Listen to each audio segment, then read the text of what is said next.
Hey, Coach Louise here. Let's move on to step 2. I hope you found some value in working through the step 1, the mindset piece. It truly is the foundation that we will be able to then build our plan on. This is my cat, Callie Cat, tends to be in my video. She likes to be right here, so please excuse her presence. Hopefully we can get through this. Okay, so here we are, step 2. You have a couple of more sheets that we're going to work through. Before we start the process of actually building a plan, we got one more thing to look at, and that is your life. So we've looked at your goals, and now we need to look at your life and your goals, and that's going to help us to know what is your plan.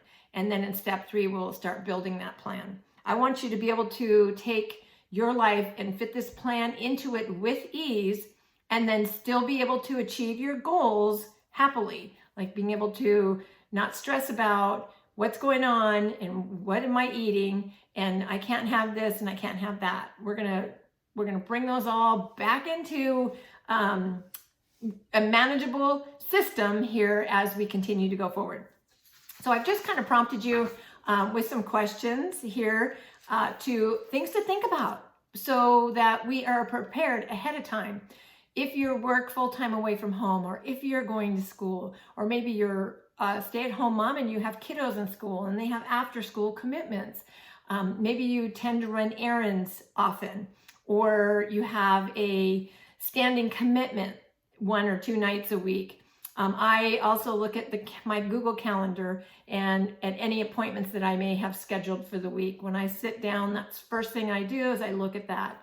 And then I will jot those down, and we'll go through that on step 3 when we actually start building your plan out.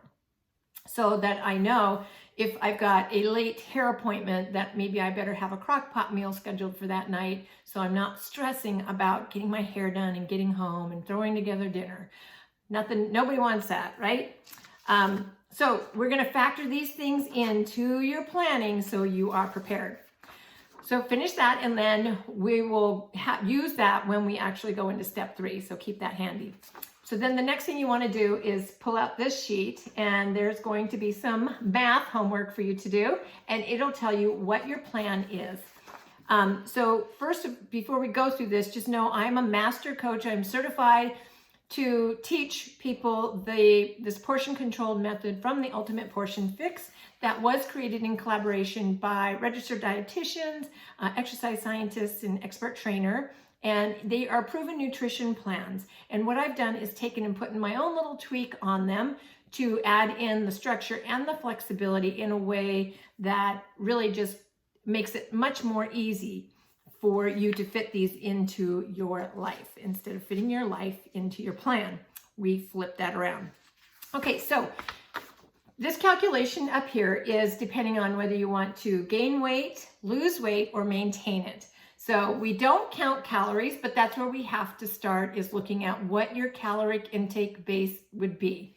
So you start with what is your weight times 11. That gives you your calorie baseline. And that baseline is if your bare minimum that you need to survive in a day, that your body, the energy it needs, the energy coming from the food you're consuming, which is in the form of calories, and that is your baseline if you were to be doing nothing else. But we are active people, so we want to add in a few extra calories because we are busy, because if you're exercising and you're on the go a lot, your body's burning a little bit more calories than just if you're sitting on the couch. So then you will add in the 400 to factor that in, and that is your maintenance calories. So if you're at a healthy weight and you're just wanting to make meal planning easier and maintain your current weight, then that's the calorie intake that you would want. And then so you would look at what plan does that equate to. If you're on a weight loss journey, you want to lose weight, then we need to have a calorie deficit. So we're consuming, we're going to burn calories. We're consuming less calories than we would be burning, so that there's a deficit. So that's the way we lose weight. So you want to subtract 750. If you're going for gaining weight, if you need to put weight on, then you would add 750. All right. So then that is going to equate to whatever plan here. So whatever that final caloric target number was will equate to one of these plans. So then you will see these colors here, and they equate to different containers for different macronutrients. So you have veggies, you have fruits, you have carbs, protein, healthy fats, seeds and oils, and then there's a spoon, which doesn't come with the kit, but that would be your nut butters and like oils you use for cooking. So if when you got the access to this meal planning system and you opted to get the containers, then you have those to use. But if you didn't, then this sheet here just gives you the measuring. So the purple is 1 cup of fruit, veggies is 1 cup, green is 1 cup of veggies, and so on. So you have that, okay?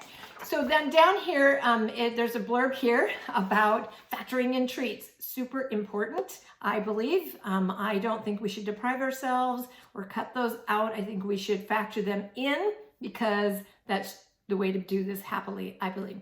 So for how we do that so that you can still achieve your goals is when you're going to have a treat, depending on how many carbs you get, you're going to, on the day you're going to have a treat, you're going to subtract one of the carbs and factor that in as your treat. So for me, on plan A, I get 2 yellow containers, 2 healthy carbs. So on the day that I'm going to have some ice cream, I am going to only have 1 container, yellow container, probably my oatmeal in the morning. And then I'm going to save the other one so that I can count for that treat that I'm going to have later in the day. And that will help me stay on track and still enjoy life. So that's how we factor those in. So then what we're going to do is look at, here are the food lists, each of the colored containers, what goes in them. This isn't a comprehensive list, so if there's something on here or that you like to eat that's not on here, let me know so we can make sure it's in the right container. And then down at the bottom, I want you to list what are your favorite foods. So for me, it would be pizza, ice cream, and chocolate.